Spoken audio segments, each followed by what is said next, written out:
Dominguez. Here. All present, Your Honor. Thank you very much. Tonight's the working session. No formal action will be conducted. The topic for conversation is rental registration discussion. So I guess I'll turn it over to Commissioner Densberger for introductions. Yeah, this has been an ongoing topic. I believe we are one of the only communities in the area that do not have a rental registration problem. I know the city of Peoria does. I'm pretty sure Pekin does. And it's something that we've discussed among staff for some time.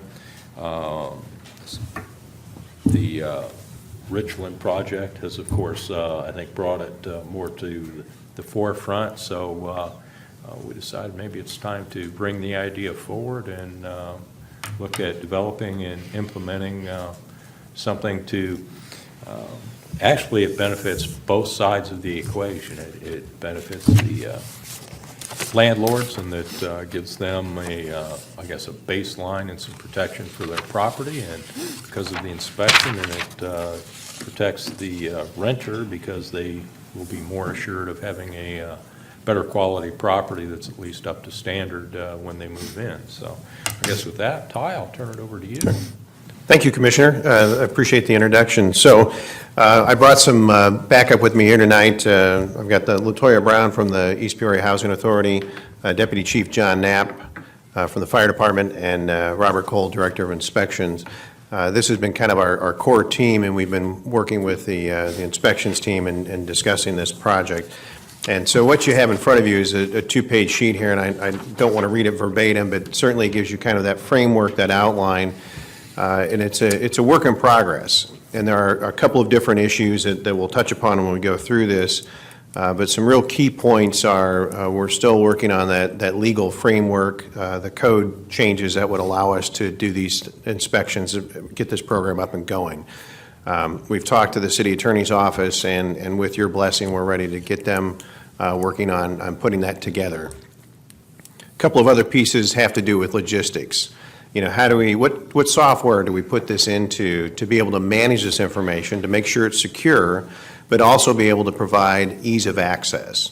And I think one of the things that Deputy Chief Knapp can speak to is that there are, one of the key pieces of a rental registration program is you get access to that owner information in a very quick and timely manner. And John, you can probably speak better to this, but how many occasions have you had where you've had situations where you're not able to reach that property owner, you've got an emergency situation, you need to get a hold of somebody to let them know what's going on with the property, and we just don't have that information available?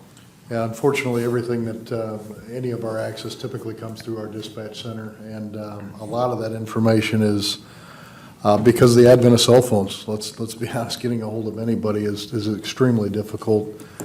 But you know, really, until we get something in place that is established that we can build on, this problem's not going to go away. Sure. So you mentioned also the both sides of the equation, Commissioner, and part of this piece would be an educational program that would be particularly for the property owners, but also provide opportunities for tenants to understand their rights as well too. But that's a part of any rental registration program that we've come across. And then lastly, it's that staffing to be able to do the inspections. And that's something that we're going to try to work closely with the fire department on, between inspections and the fire department, to ensure that there's ample opportunity to be able to do those inspections. And these are things we have to work through to kind of get a handle on what those numbers are. We know that City of Peoria has had a program in place for about 20 years. And in talking to Ross Black over there at the City of Peoria, he talks about when they did inspections, because they do not do them right now as a part of their inspections program. There were about 1,200 inspections a year per inspector, and they had 6 full-time inspectors devoted to the program. So it's something logistically we're going to have to work through. As we go through the discussion here, we'll talk a little bit about what we plan to take a look at. So typically, rental properties have a considerable workload for communities, and Robert can speak a little bit to this as far as some of the issues that he's seen with code enforcement and safety inspections. Yeah, I mean, we've been called many times to properties, rental properties, with the tenant wanting to file a complaint in regards to the landlord and some of the safety, whether it to be no running water, no sewer, no proper sewer drainage, and so just some of the life safety issues, egress, the smoke detectors, carbon monoxide's not so, but until we're in there, with permission from the tenant or the landlord, do you really kind of get to see kind of some sampling of what's going on in some of those properties? And, so I think that, just the fire safety and the safety in general of the tenants is something that most definitely we feel that's very important to get in there and do them inspections, so. Yeah, and awareness of these issues are kind of the first step in this. And a lot of these, you would think, well, gee, this is common sense and people should know this. Not always the case. That certainly there are some, the smoke detectors and that sort of thing, things we take for granted, and I would presume most of our houses aren't necessarily the case everywhere. So certainly improving the safety and the livability of a community is really a key goal for any city or municipality. And what we would look at here with rental properties is roughly probably 25% of our housing stock would be affected by this. So we're not saying we're doing inspections on all housing in the city. This would be just for a percentage of, and the best estimate we've got is somewhere between 2,250 and 2,500 housing units out there are rental. And as we discovered with the Richland neighborhood, sometimes that number is it varies a little bit, that it could be slightly higher than that. Rental registration provide, as I mentioned already, the public safety officials immediate means to communicate, and I think that's a key thing that we're going to want to be able to focus in on. And we've talked about Richland before, and while we've got obviously some challenging issues there's a number of areas throughout the city that Richland isn't the only neighborhood that has those issues with rental properties. We've got those throughout the community. So a citywide program would be something that we would be taking a look at. So basic components of any program are going to have, obviously, the life safety issues that we talked about. Basic building quality exists. Once again, these are things that I think that most of us take for granted, but are not always present in these rental properties. Basis for regulations would be through the International Property Maintenance Code, the IPMC, which is something that we've already adopted. Then I believe also there's some fire code support there as well. Deputy Chief Knapp, is that correct? As far as life safety issues. Right. From our position, obviously, when we're talking about smoke detectors and carbon monoxide detectors, our number one risk and the reason that the codes are in place is because, unfortunately, not only do we have struggles in owner-occupied homes, but there is a tendency for landlords, unfortunately, to neglect some of these items. And there's a reason that it's the law. There's a reason that we need to do our part. In my opinion, it's our job to go out and make sure that these things are taken care of, so we don't have any of the life loss issues that we've had in the past and that I see all too often. So other basic components of the program would also be some sort of incentive for participation, and we find this pretty common in other programs we've looked at. If you go to an educational training that's put together once a year, they typically hold it. I know in Peoria they have it 3 times at a particular time of year. You get a discount of 50% off your registration fee. That's a pretty common approach, and that's an awareness piece and trying to get folks educated on, whether it be legal issues, whether it be fire issues, and someone from the police department comes, somebody from building inspections come, and it provides a touch point to get in contact with those folks and provide some education. Probably have somebody from the housing authority there as well. So the other part of this, though, is there's also an enforcement piece that allows, if we have non-responsive landlords, and we don't anticipate that there will be many of them, but there will be some that don't want to participate or aren't aware of the program, and some of that is creating that awareness up front about the program, but there also has to be an enforcement mechanism in any code change that would pass, and that's something we're going to have to work with the city attorney's office on as far as what means we have to get folks to participate in the program. The other piece of this is what we look at here when we talk about the inspections component. We're looking at maybe once every 3 to 5 years. This is probably not something that we can annually get around to all the rental properties and inspect. What we've been told from others that have these programs is you're going to find that there's going to be a percentage of, let's say, repeat offenders, those that you have to go in and really hold a hand and really watch very closely. A vast majority of the rental properties are in pretty good shape, and that's what we're hopeful that we'll find too. But certainly working together with the fire department and the inspections department to try to coordinate those. We're probably looking at somewhere in the neighborhood of 600 to 750 inspections a year to be covered. And like I said, that's something that we think is a doable number, but it's something we have to work within the parameters of the staffing that we've got available, because what we're proposing here at this point is not adding additional staff to cover this. So on the back side of the sheet, we talk about logistics, and talked about this, creating this program for awareness and encourage participation. This is something that's going to take a little bit of time, that it's not sufficient anymore to go put a notice in the paper and say, hey, we're starting a rental registration program, you better sign up or else. We have to do a little bit more legwork there to get the word out and let people know what's going on. The Housing Authority, what we've been talking to them about is they have 2 part-time intake staff members that are there, essentially 36 hours of the week. There's one or the other. They work part-time. But these are folks that we see as maybe being a key touch point to help with this process. Because one of the biggest logistical hurdles up front is to compile this database. And so this is something that LaToya and her staff can likely help with.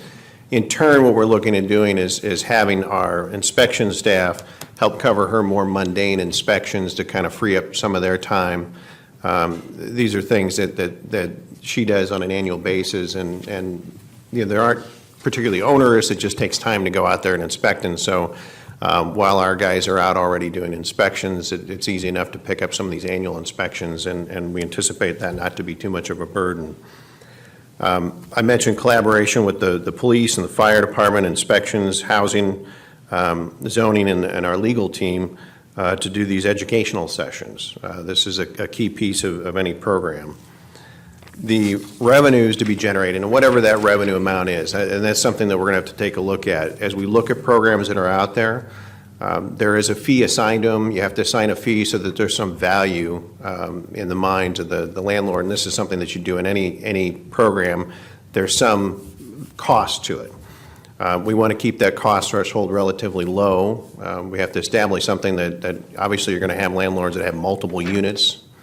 They're not going to have just a single house that they're renting many properties throughout the community. So how do we structure that in a way that it's not too much of a burden, but also provides coverage to the expenses of the program? And this would be something that what we propose is we'd split those revenues between the Housing Authority and the city, because this is a joint project. Nursing homes, assisted living, senior living, and group homes would be exempt from this. So we're really just focusing on those more pure traditional rental setups. Hey, Ty, if you don't Yes, sir. mind, along those lines, I saw where that was listed. And it may be an ignorant question. Do we have any motels that fall within the city limits that would fall under this? Not hotels.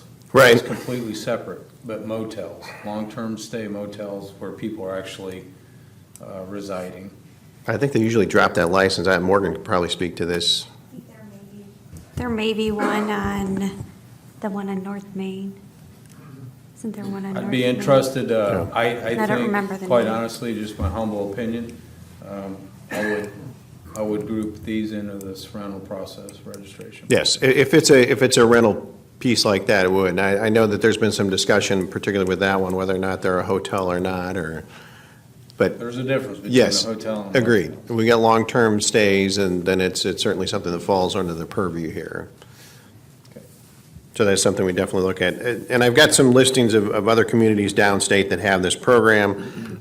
Peoria, we've talked about. Pekin has one that is more on the educational side. I think is managed by the police department, as I understand it. LaToya, are you familiar with that program? I am not as familiar with it, but I did attend a retreat that the lady who put that program together, she actually spoke about that program. I think she'd be a good person to reach out to. Okay. I don't know that they do a lot of inspections. It's more of that educational component, as I understand it. Bloomington has a more traditional program. Fees associated with, just for a background, Peoria, as we understand it, is 150. You get a half price discount, obviously, if you participate in the program. Bloomington, as I understand it, is 65. So, Is that per property? yeah, well, it's Bloomington's is up to a threeplex or triplex, and then I think beyond that, it's like an additional $5 or $10 per unit. I think Peoria's is structured fairly similarly. You get beyond more than one. So it's something that we'll take a look at.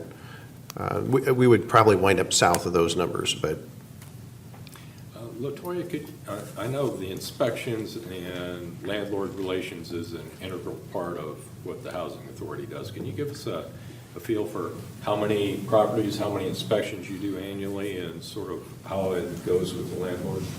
Right now, we have about 295 vouchers on the street, so we are typically inspecting each one of those units on an annual basis. Is that in East Peoria, or is that just the area? I know you cover. It's Tazewell County, Okay. so it's East Peoria, Creve Coeur, Morton. Okay. And there are We three of cover a you, pretty correct? big area, so I mean, I'd really have to dig into some numbers to tie down just, within our limits on what we would be I'm looking just at looking as for numbers. ballpark. And there are three of you that do that?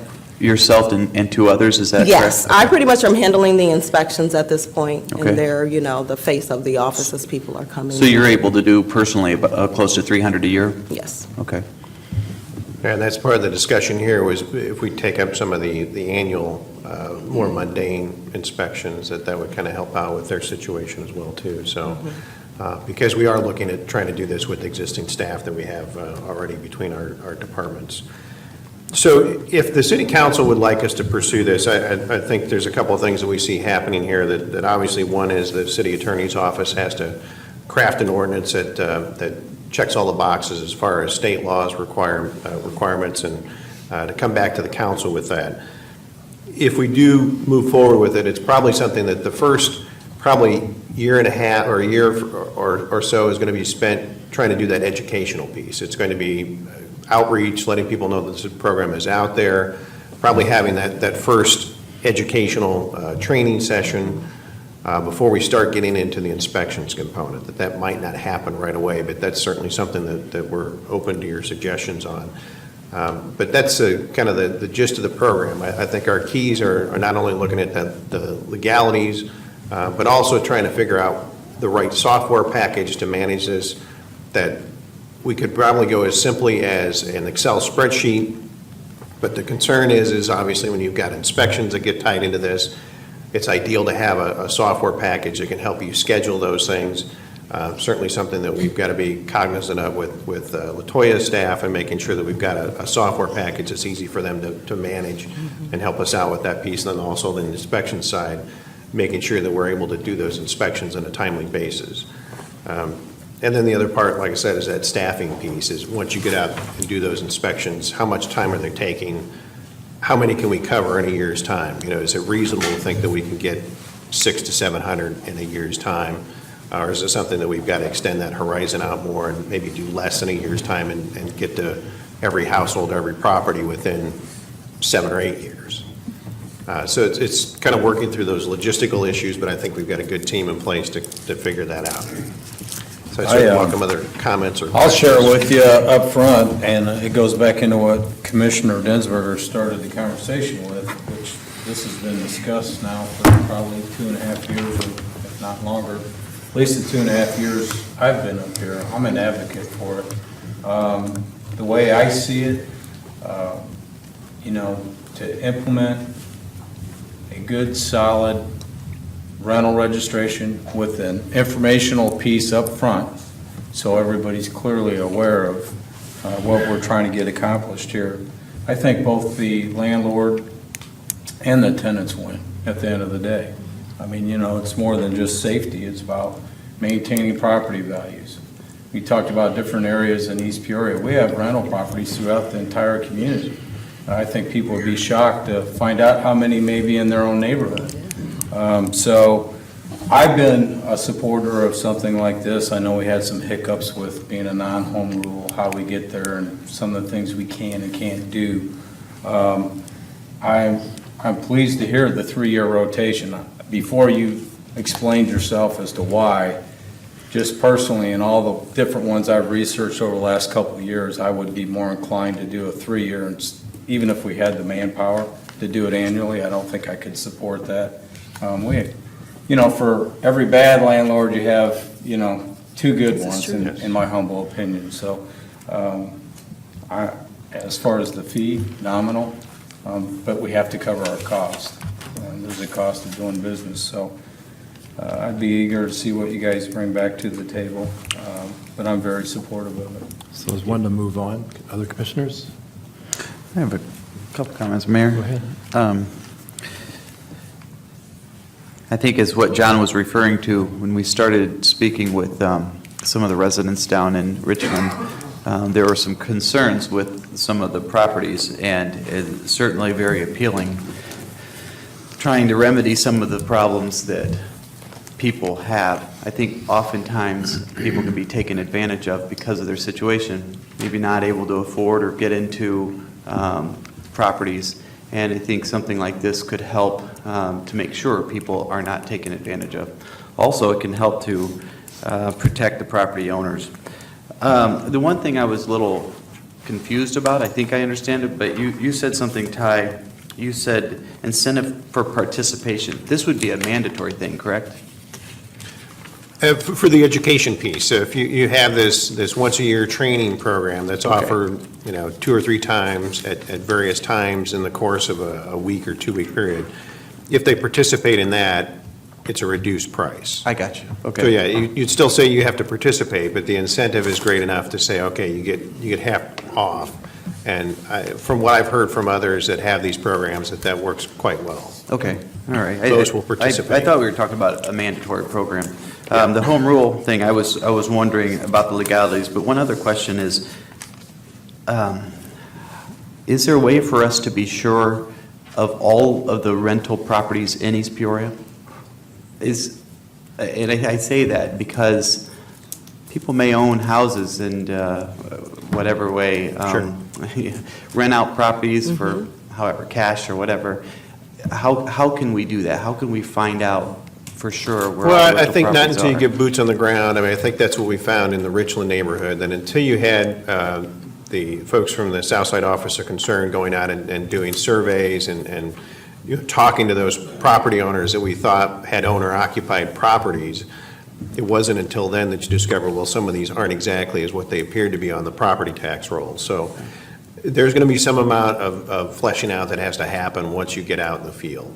Okay. But we have, there's access to property tax records and that sort of thing, and you can do some investigation there. I know City of Peoria goes out and they review those property tax records, and if it's in a trust or if there's other markers like that, they will a lot of times send a letter out just saying, we need you to confirm that this is not a rental property. But I think until you start knocking door to door, you're not going to know for sure all of the rental properties that are out there. My only other final concern is staffing. I certainly wouldn't want to start a program and then fail because we don't have the means to do it correctly. I want to make sure that, and if that is hiring staffing, then, if we can make it work out, I want to make sure that if we do it, it's successful from the beginning. Well, I think working together with the fire department is going to be a big help, that covering the inspection side of things, and not even to mention, you talked about the legalities and the home rule, certainly engaging the fire department and being a part of this process, and we're hopeful that we can come up with a program that checks all those boxes and allows us to cover what we need to cover.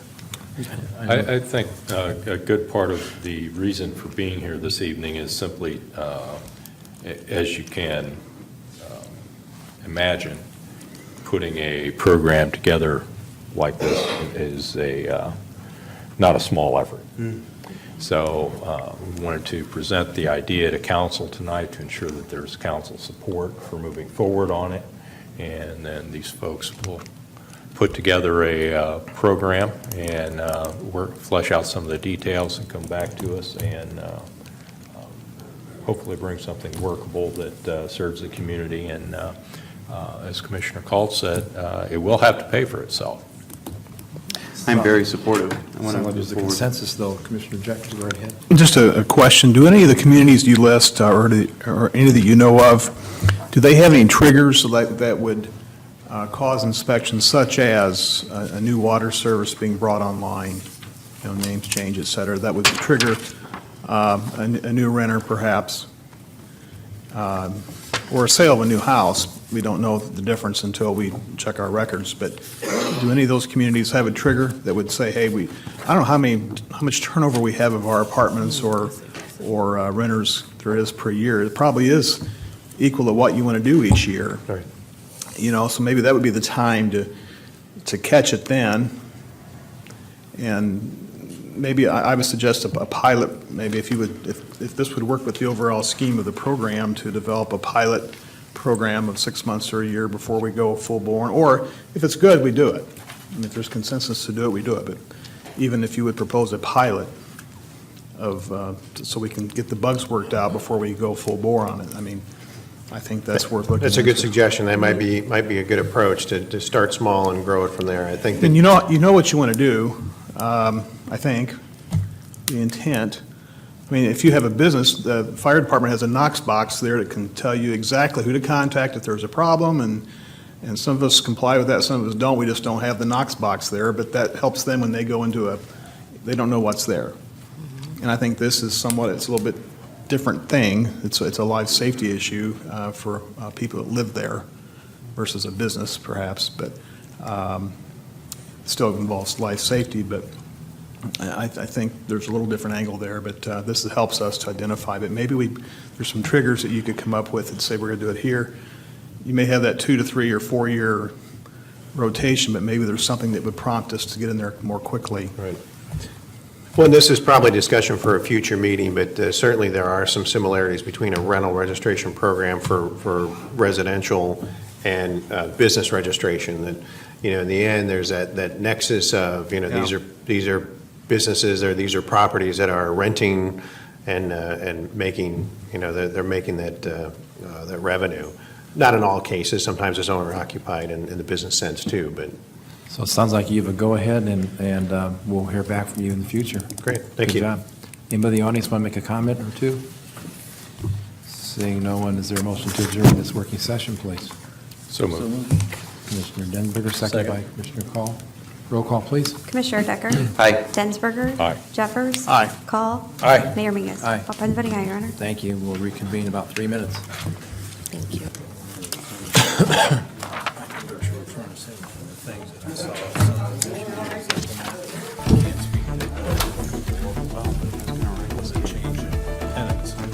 That's another type they had listed in their guidelines. Part of that basis, it not only protects the tenants, but the landlords, because let's say you got a bad tenant, throws a trash in place, tore it up, doesn't meet code.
I think we're ready.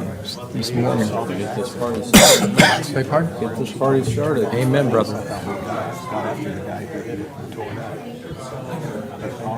That's Sherry Brustos's, Okay. Bustos's cousin.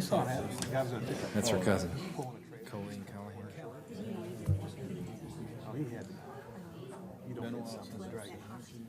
All right. You ready, Ms. Morgan? Okay. Call this meeting to order, please. Roll call. Decker? Here. Densberger? Here. Jeffers? Here. Call? Here. Mayor Mingus? Here. All present, Your Honor. Thank you. Please stand for the invocation. Remain standing for the pledge. Shall we pray? Heavenly Father, thank you for this new year as we begin a new calendar year for the city, as we conduct the business on our agenda tonight and things discussed for the future as well, and some review perhaps. We thank you for your blessings throughout the holiday season, the celebration time, the good time we had here at the city with our festival lights and all the activities that went with that, and the good memories that it sparked for thousands of people actually in the parade. And may we be always thankful for these things that make our community a place to enjoy and enjoy each other's company. We do pray for safety as the weather is typical wintertime for us, and we ask those that serve in police, fire, public works, those I even reminded last night working on a water main break in the cold, serving hundreds of people perhaps in their work, so we're very thankful for them. We thank you now for this time, the freedom we have to conduct the city's business at this time. In your name we pray. Amen. I pledge allegiance to the flag of the United States of America and to the republic for which it stands, one nation, under God, indivisible, with liberty and justice for all. Approval of bills, please. The minutes? Minutes, excuse me. Mr. Mayor, I move that the minutes of the regular meeting held on December 19, 2017 be approved as printed. Second, please. Second. Commissioner Decker, discussion, roll call, please. Commissioner Decker? Aye. Densberger? Aye. Aye. Jeffers? Aye. Call? Aye. Mayor Mingus? Aye. All present voting aye, Your Honor. Thank you very much. Any communications tonight, Madam Clerk? I have no communications tonight, Your Honor. Anybody in the council want to speak to the council? Anybody in the audience want to speak to the council on an agenda item, come forward.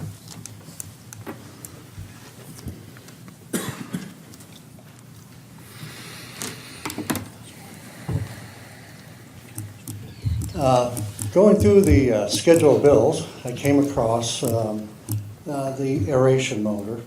And I noticed when I went down and did the resolution that it had been previously rebuilt and then went out shortly afterwards and then rebuilt a second time. Is that correct?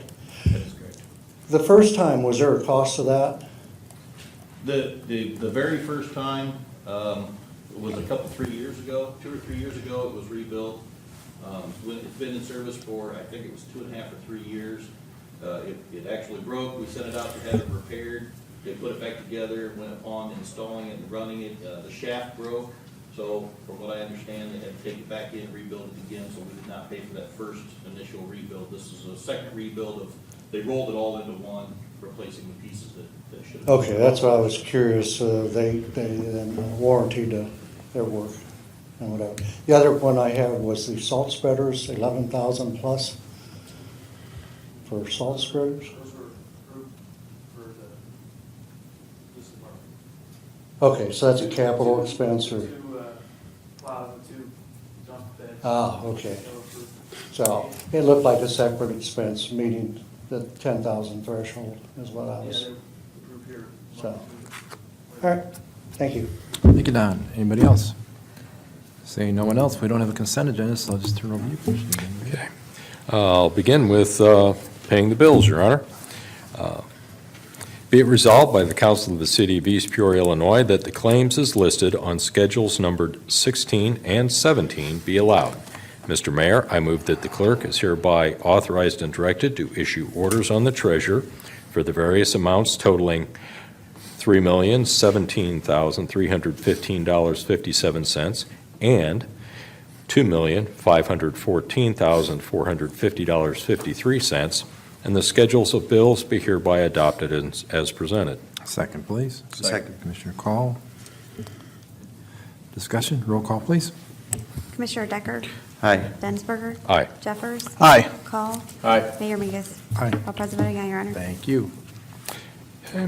My next item, Your Honor, is the second reading. Actually, it and the following two are all related.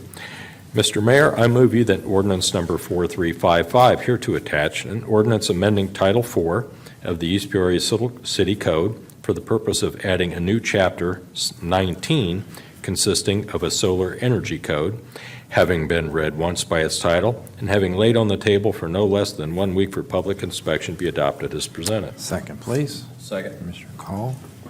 Thank you, Commissioner.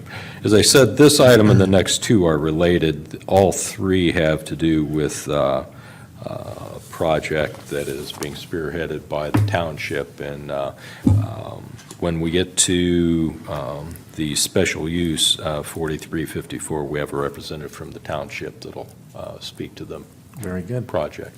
Other discussion? Roll call, please. Commissioner Decker? Aye. Densberger? Aye. Jeffers? Aye. Call? Aye. Mayor Mingus? Aye. All present voting aye, Your Honor. Thank you. Okay.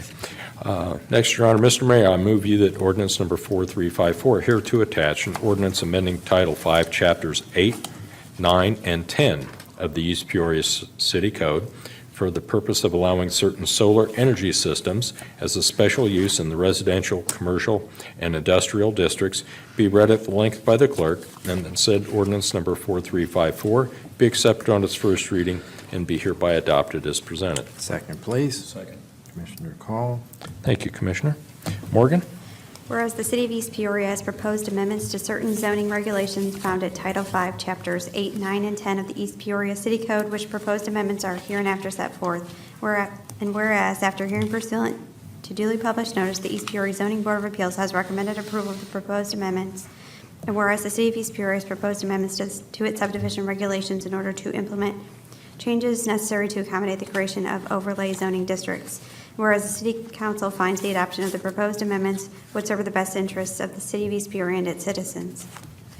Now therefore be it ordained by the Council of the City of East Peoria, Tazewell County, Illinois, that Section 1, Title 5, Chapter 8, Section 2B of the East Peoria City Code pertaining to special uses in the Conservation and Residential Estate District is hereby amended to read as follows. Additions are indicated by underline, deletions by strikeout. B, special uses. 23, the siting and construction of solar energy systems, which under the Solar Energy Code require special use under provisions of Title 4, Chapter 19, Section 2, Title 5, Chapter 8, Section 3B of the East Peoria City Code pertaining to special uses allowed in the one-family dwelling district is hereby amended to read as follows. Additions are indicated by underlying, deletions by strikeout. Special uses. The following uses may be allowed by special use permit in accordance with the provisions of Section 5-11-10 of this title. 28, the siting and construction of solar energy systems which under the Solar Energy Code require a special use under the provisions of Title 4, Chapter 19. Section 3, Title 5, Chapter 9, Section 2B of the East Peoria City Code pertaining to special uses allowed in B1 Business District Offices Zoning District is hereby amended to read as follows. Additions are indicated by underline, deletions by strikeout. B, special uses. The following uses may be allowed by special use permit in accordance with the provisions of Section 5-11-10 of this title. 15, the siting and construction of solar energy systems which under the Solar Energy Code require special use under the provisions of Title 4, Chapter 19. Section 4, Title 5, Chapter 10, Section 2B of the East Peoria City Code pertaining to special uses allowed in the M1 Manufacturing District Limited Zoning District is hereby amended to read as follows. Additions are indicated by underline, deletions by strikeout. B, special uses. The following uses may be allowed by special use permit in accordance with the provisions of Section 5-11-10 of this title. 20, the siting and construction of solar energy systems which under the Solar Energy Code require special use under the provisions of Title 4, Chapter 19. Section 5, this ordinance is hereby to be ordered to be published in pamphlet form by the East Peoria City Clerk, and said clerk is ordered to keep at least 3 copies hereof available for public inspection in the future and in accordance with the Illinois Municipal Code. Section 6, this ordinance is in addition to all other ordinances on the subject and shall be construed therewith, excepting as to that part in direct conflict with any other ordinance, and in the event of such conflict, the provisions hereof shall govern. Section 7, this ordinance shall be in full force and effect from and after its passage, approval, and 10-day period of publication in the manner provided by law. Thank you, Morgan. Essentially, this ordinance, being read at length upon its passage, will set up the framework for the next one, which is 4370, which allows for the special use for this project. So. Thank you. Other discussion? Roll call, please. Commissioner Decker? Aye. Densberger? Aye. Jeffers? Aye. Call? Aye. Mayor Mingus? Aye. All present voting, aye, Your Honor. Thank you. And that brings us to ordinance number 4370, Your Honor. Mr. Mayor, I move you that ordinance number 4370, hereto attached, an ordinance authorizing a special use for property located on East Washington Street near its intersection with Sunrise Avenue in the city of East Peoria, Tazewell County, Illinois, property index numbers 01-01-24-400-002 and 01-01-25-209-003 be read at length by the clerk, and that said ordinance number 4370 be accepted on its first reading, be hereby adopted as presented. Second, please. Second. Commissioner Call. Thank you, Commissioner. Anytime you're ready, Morgan. All right. Whereas Jonathan Carson of Fond du Lac Solar LLC, the petitioner, has petitioned for a special use to allow the placement of a community solar project on property zoned as C Conservation and Residential Estate District located on East Washington Street near its intersection with Sunrise Avenue, which property is shown and described at Exhibit A, attached hereto and incorporated herein by reference, which property is so described is hereinafter referred to as the property. Whereas after hearing pursuant to duly published notice, the East Peoria Zoning Board of Appeals has recommended approval of the proposed special use, subject to certain conditions hereinafter set forth. Now therefore be it ordained by the Council of the City of East Peoria, Tazewell County, Illinois, that Section 1 is special use to allow the placement of a community solar project. The project on the property is hereby approved. Section 2, the establishment and continuation of the special use hereby authorizes contingent upon continual compliance with all applicable provisions of the city code and the special use and the following special conditions. 1, the project shall be located on the property in accordance with the site plan submitted by the petitioner and approved by the Director of Planning and Community Development. 2, the project shall be surrounded by a chain link fence having a height of 6 feet placed around the perimeter of the project substantially in accordance with the site plan. Chain link fence shall not include barbed wire as a component. 3, that portion of the property lying within the perimeter fence which is not occupied by interior roadways and structures supporting solar panels and appurtenances shall be planted with a variety of annual and perennial grasses and forbs favored by pollinating insects and birds. Such plantings shall be maintained to prevent the establishment or growth of trees, shrubs, and other woody plants both within and along the perimeter fence. 4, any access drive serving the project shall be paved in accordance with the requirements of Section 5-7-5D of the zoning code from its intersection with Washington Street to the interior of the perimeter fence. 5, the provisions of Section 5-11-10G1 of the zoning code to the contrary notwithstanding, the special use authorized by this ordinance shall not expire by virtue of any failure to establish the special use until December 31, 2019. Upon the violation of or failure to comply with the foregoing conditions or with any provisions of the city code applicable to the property or its use, the city council may, after providing reasonable notice and an opportunity for a hearing, terminate the special use hereby approved. Section 3, this ordinance is hereby ordered to be published in pamphlet form by the East Peoria City Clerk. Said clerk is ordered to keep at least 3 copies hereof available for public inspection in the future in accordance with the Illinois Municipal Code. Section 4, this ordinance is in addition to all the ordinances on the subject and shall be construed therewith, excepting as to that part in direct conflict with any other ordinance, and in the event of such conflict, the provisions hereof shall govern. Section 5, this ordinance shall be in full force and effect from and after its passage, approval, and 10-day period of publication in the manner provided by law. Thank you, Morgan. All of this, as I said, is to allow for a solar energy project. This went through the ZBA with absolutely no opposition. I know the township has held several public meetings and hearings. I am aware of no opposition to this project. From the information that I've been given, it certainly seems like a win-win. We do have a representative from the township, Kendra Cunningham. I think we can all be thankful that Kendra is here this evening rather than Mr. Swan, in the interest of brevity and clarity. Absolutely. So Kendra, if you have a few words. Thank you for that introduction. But since Swanee couldn't be here, he did want to make sure that I used his full 5 minutes. So get ready.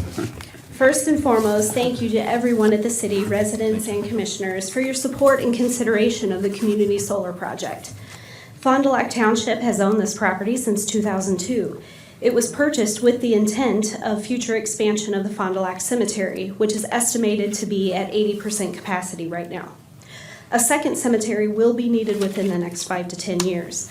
We are happy to say that income generated from the community solar project that Trajectory Energy Partners has brought to us will allow work to begin on the second cemetery. As Commissioner Densberger had mentioned, we did hold, in preparation for this project, a public meeting was held on November 9th to inform the residents of Fond du Lac Township about community solar. Pursuant to Article 35 of the Township Code, a special town meeting was then held on November 16 to vote on a resolution of electors of Fond du Lac Township authorizing lease of real property. Both meetings were well attended.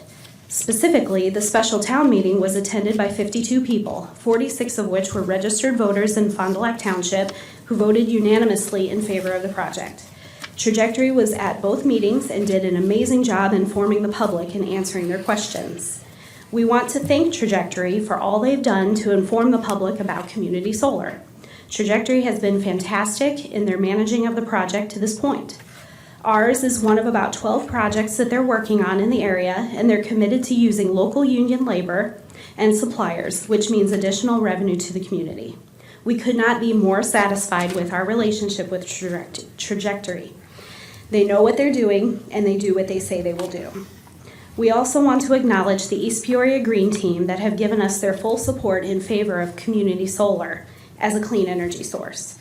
And last but not least, we want to extend our deep appreciation to John Rudling Schaefer for his work with the folks at Trajectory.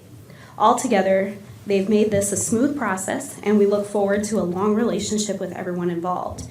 And if anyone has any questions after the meeting, David Lipowitz, a partner with Trajectory, is here, as well as Colleen Callahan, their consultant. Thank you. Thanks, Kendra. As I said, I believe this to be a win-win. I believe the school districts and some others can take advantage of pricing on some of the sales of the energy generated by this project, and seems to be a good deal for everyone. Absolutely. Other discussion? I think it's a neat project, and as she stated, it was unanimous support in those in attendance to the meeting. I was kind of surprised not to see Bob here tonight. I thought this was going to be like He's in the highlight Florida. of his, He's in Florida. his year, so. Okay, yeah. But I'm excited to see this come. I think it's a neat project. Thank Ty for sending out that presentation, that PowerPoint in advance, kind of gave us a synopsis of everything that's involved here, so I'm excited.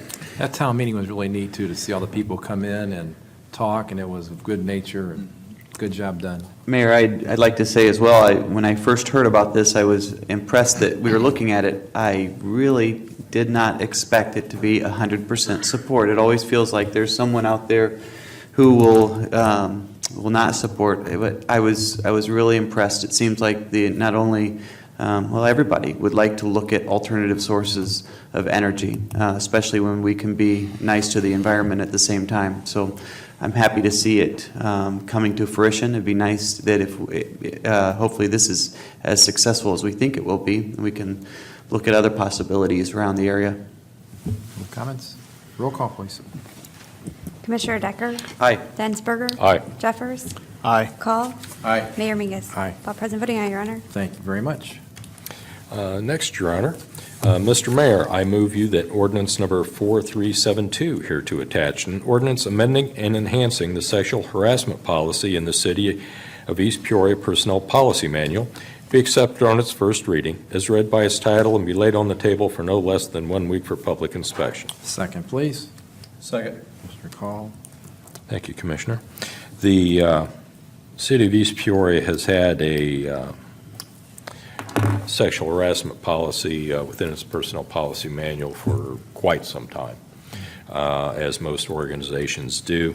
Many of these changes are mandated by changes to state code. They further clarify and strengthen the policy, and many of them, as I said, are mandated. And they will be, of course, upon adoption of this, added into the city's personnel policy. Other discussion? Roll call, please. Commissioner Decker? Aye. Densberger? Aye. Jeffers? Aye. Call? Aye. Mayor Mingus? Aye. All present voting aye, Your Honor. Thank you. And my final item, Your Honor, be it resolved by the Council of the City of East Peoria, Illinois, that resolution number 1718-096 hereto attached, a resolution approving an intergovernmental agreement with the East Peoria Drainage and Levee District for administrative services, be approved, and that this resolution number 1718-096 be accepted on its first reading, is read by its title, and be laid on the table for no less than 1 week for public inspection. Second, please. Second. Commissioner Decker. Thank you, Commissioner. As stated, this is simply an agreement moving forward, allowing this drainage district to manage this service and the protections that it provides. Other discussion? Roll call, please. Commissioner Decker? Aye. Densberger? Aye. Jeffers? Aye. Call? Aye. Mayor Mingus? Aye. All present voting aye, Your Honor. Thank you very much. That's all I have, sir. Thank you, Commissioner Densberger. Commissioner Decker. Mr. Mayor, contrary to our agenda, I actually have 2 items tonight. I have one item that, on the agenda, it says that Commissioner Jeffers was going to read. First of all, resolution number 1718-089, be it resolved by the Council of the City of East Peoria, Illinois, that resolution number 1718-089 hereto attached, a resolution approving cleaning services contract for city buildings with Central Cleaning Services Incorporated be hereby approved, and that this resolution number 1718-089, having been read once by its title and having laid on the table for no less than 1 week for public inspection, be adopted as presented. Second, please. Second. Commissioner Call. Thank you, Commissioner Call. I'm not going to belabor everything that I've said in the past. I did not support this. I'm actually going to support it tonight. A couple things. Again, I'm not going to belabor early on, but what caused me to vote against it last time, I believe, have been corrected over some of those issues that we have over the last few weeks. Even though I believe that there are things that we can do differently in looking at next year's contract, I think it's best to support this tonight. I am really impressed with some of the changes that I've been told have been occurring, so I am going to support it tonight. Other discussion, please. Roll call. Aye. Densberger? Aye. Jeffers? Aye. Call? Aye. Mayor Mingus? Aye. I have all present voting aye, Your Honor. Thank you very much. Next, Mayor. This was originally with Commissioner Jeffers, but because it falls mainly under my jurisdiction, we switched it to us. Resolution number 1718-094, be it resolved by the Council of the City of East Peoria, Illinois, the resolution number 1718-094 hereto attached, a resolution authorizing acceptance of the proposal for the repair of the traffic signal box at Springfield Road and East Washington Street from Laser Electric Incorporated in the amount of $17,195.29 be approved, and that this resolution number 1718-094 be accepted on its first reading as read by its title, be laid on the table for no less than 1 week for public inspection. Second, please. Second. Mr. Call. Thank you, Commissioner Call. This electric box controls the traffic signal for Springfield Road. It has, on occasion, been, I guess, a part of a traffic collision. This is not the first time this has happened. Usually, however, we are able to get payment for this under, I guess, the party's insurance. This was hit and run. Damage was done to it, and so that we can't figure out, I guess, who caused the damage. So this is something that we are going to have to fix. I was speaking with Rick Szymanski tonight before the meeting. One thing he said is, in a perfect world, it would be best if we would change the location to this. Obviously, it being hit a few times, it's not in the best place. But Rick said the reason that we can't just do that now is it would be about just an estimate, about 3 times the cost. We'd have to run everything under the road to get it over onto a property that he would rather have it on, he feels would be safer. So it's something that we do want to look at in the future.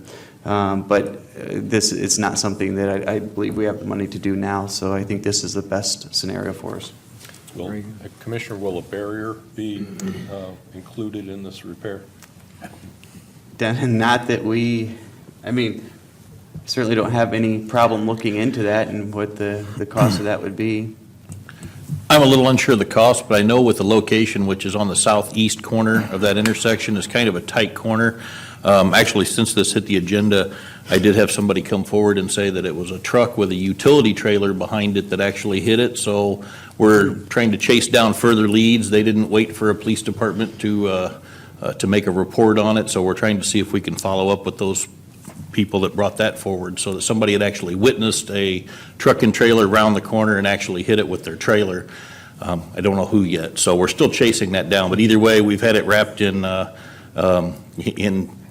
blue tarp and taped up for quite a while, just trying to keep the weather out of it. But I could put a barrier in there. Unfortunately, I think it's such a tight intersection in the middle of the sidewalk already. It's just going to create more of a pedestrian hindrance by trying to put a barrier around it to make sure that it doesn't happen. I don't see where a barrier would fit in that location. Good idea, yeah, I just don't know if it fit. I was thinking, you can't totally encase it, but perhaps at least a couple of the concrete posts like you see in parking lots or whatever. At least it might give you if it causes greater damage to the person that hits it, perhaps they can't drive away.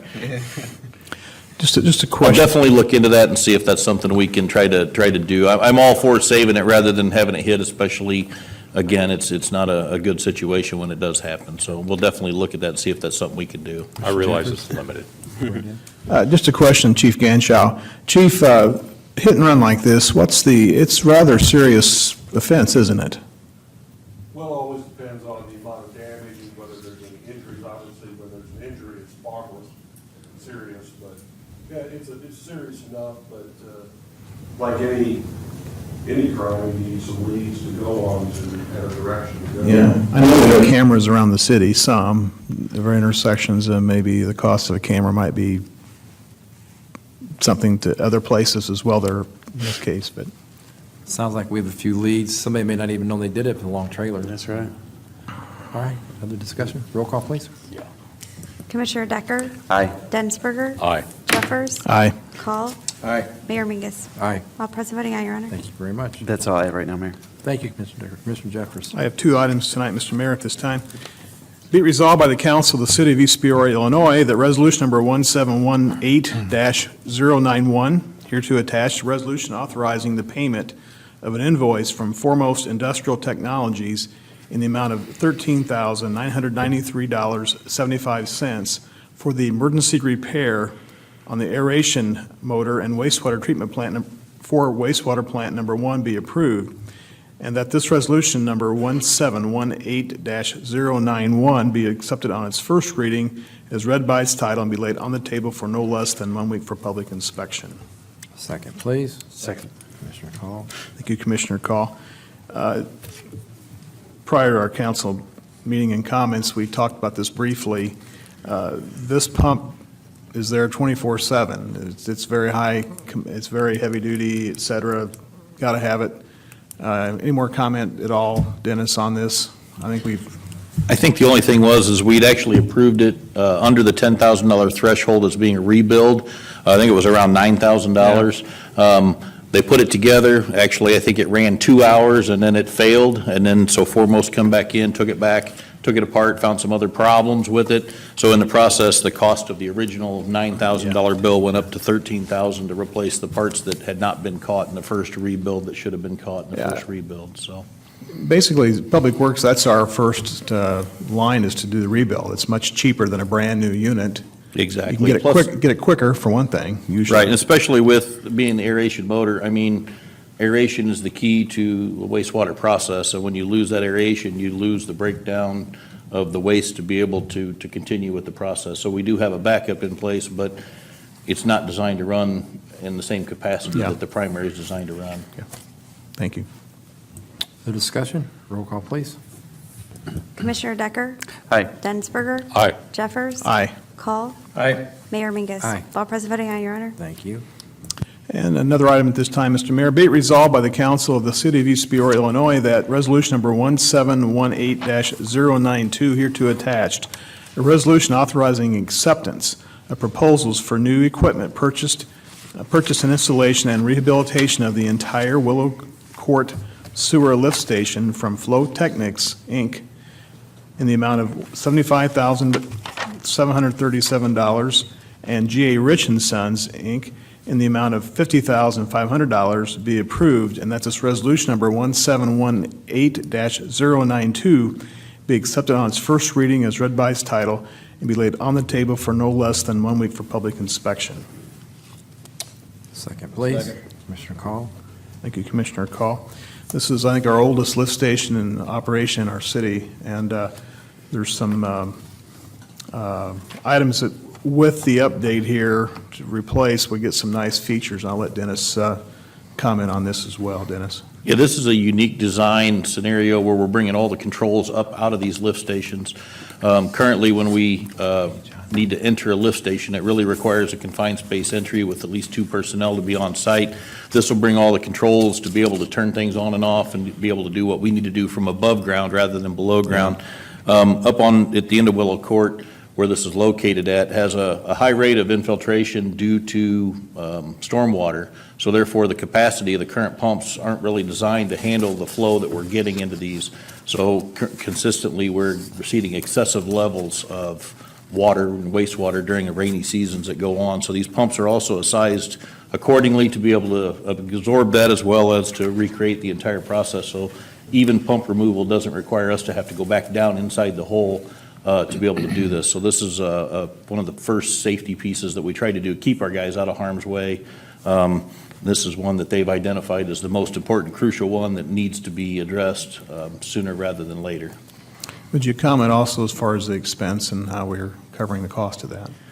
Yeah, we're currently going to use our budgeted funds. We're going to move some funding around of stuff that we haven't done. Some of our slip lining dollars that we haven't spent for this season, rather than try to get up in the spring, we're going to try to reappropriate those to cover this. So this isn't going to cost any additional unbudgeted dollars. It's not going back to the sewer water fund. We're just going to move some monies around inside that fund to be able to accommodate this by using some of the lift station repair money that we might not otherwise be using here at the end of the budget cycle to be able to incorporate that. And it should save us dollars in the future, too, to have this updated for as far as manpower and service and so forth. There's a lot of pluses. And especially, I mean, we never want to have have a surcharge end up in a creek because we can't handle the volume that's being able to go there. We don't want to be having to fill out the paperwork to the EPA that's required when that happens. Yeah. So this will keep that from happening going forward. And this also will be the next place that we end up trying to identify for slip lining to help reduce the further volume that we're getting into that place. Yeah. Very good. Other I discussion? think it's just important to note there were actually 2 bids received. This one in particular that were accepted is $126,237 combined. The other bid came in at $215,485. So I'd just like to point that out. So Other thank you. discussion? Roll call, please. Commissioner John. Decker? Aye. Densberger? Aye. Jeffers? Aye. Call? Aye. Mayor Mingus? Aye. All present voting aye, Your Honor. Thank you very much. That's all at this time, Mr. Mayor. Thank you, Commissioner Jeffers. Commissioner Call. I have one item this evening, Mayor. Resolution number 1718-093.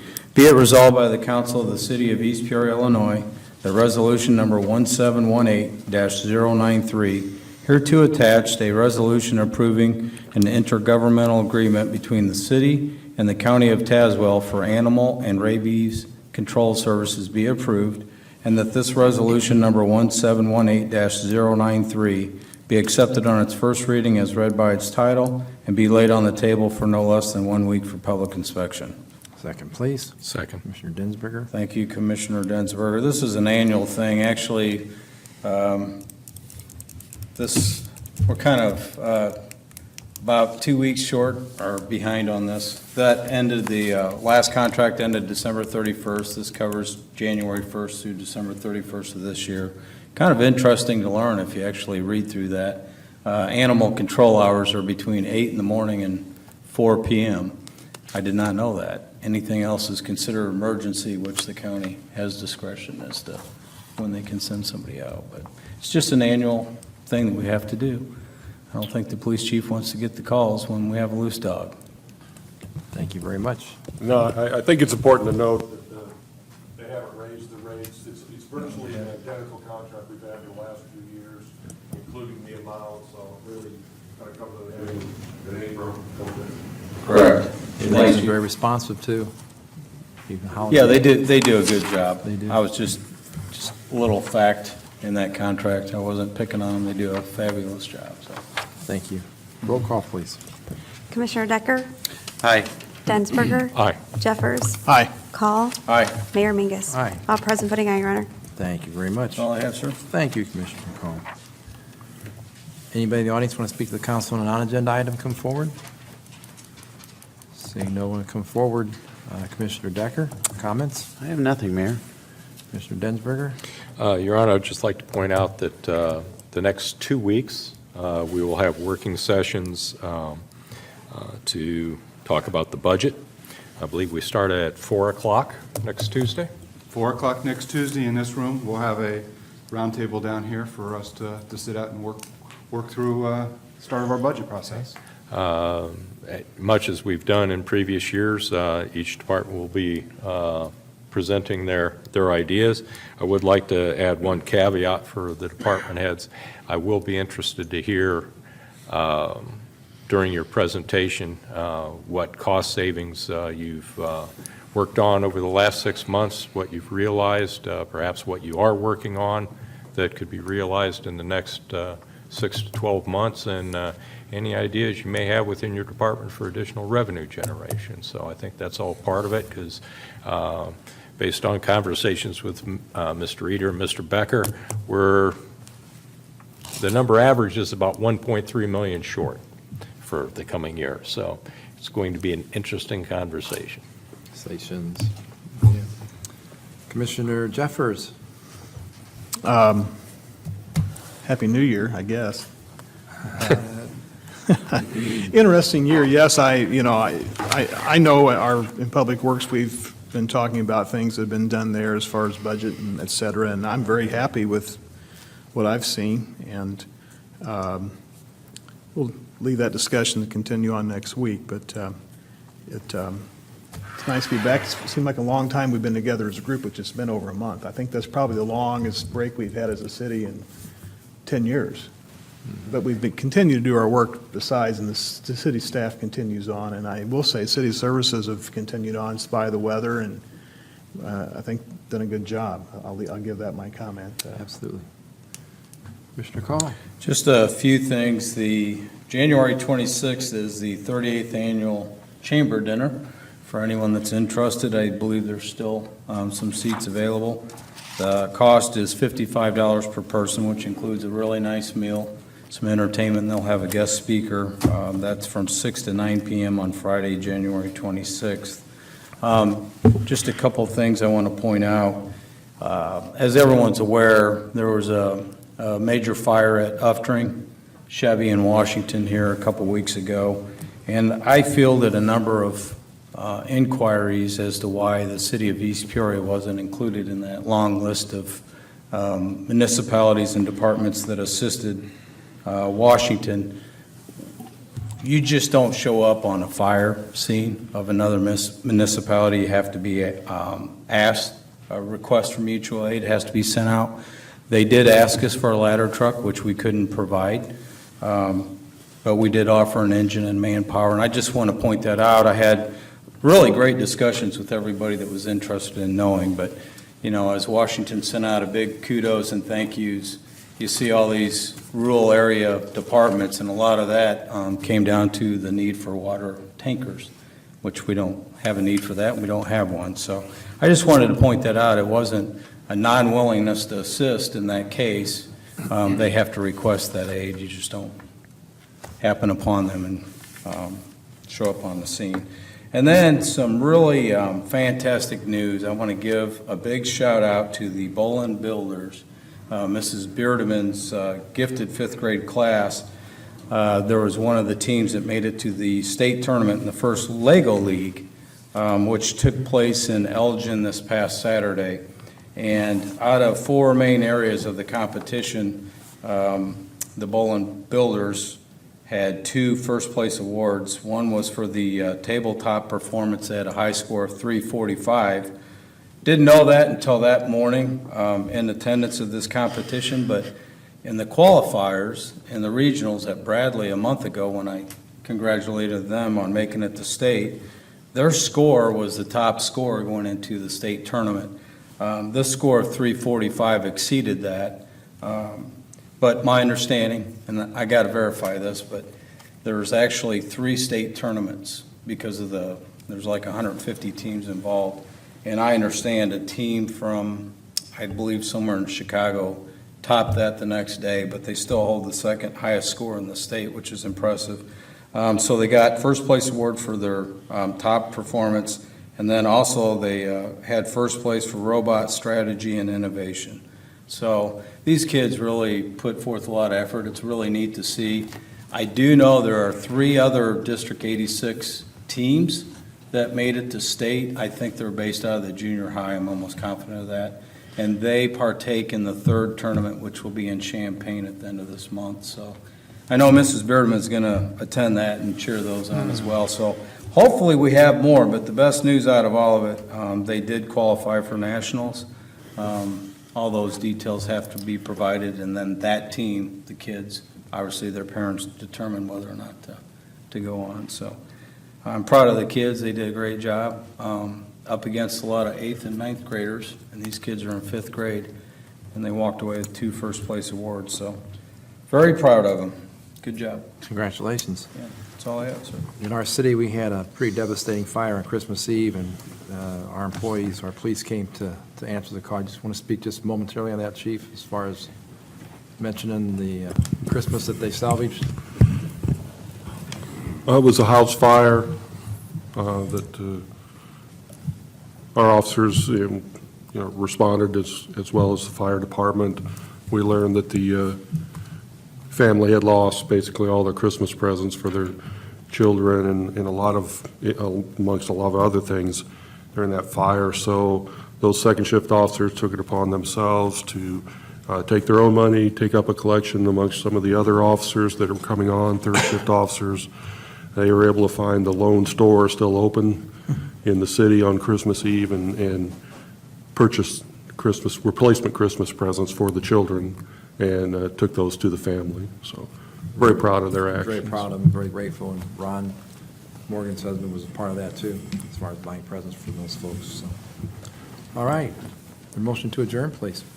Just a confirmation, there is no executive session tonight. Is that true? No executive session. Okay, I'll read the motion to adjourn. Mr. Mayor, I move that we adjourn until Tuesday evening, January 23rd, 2018, at 4 p.m. Second, please. Second. Commissioner Call. Roll call. Commissioner Decker? Aye. Densberger? Aye. Jeffers? Aye. Call? Aye. Mayor Mingus? Aye. All present voting aye, Your Honor. We are adjourned. See everybody next Tuesday. Thank you, John.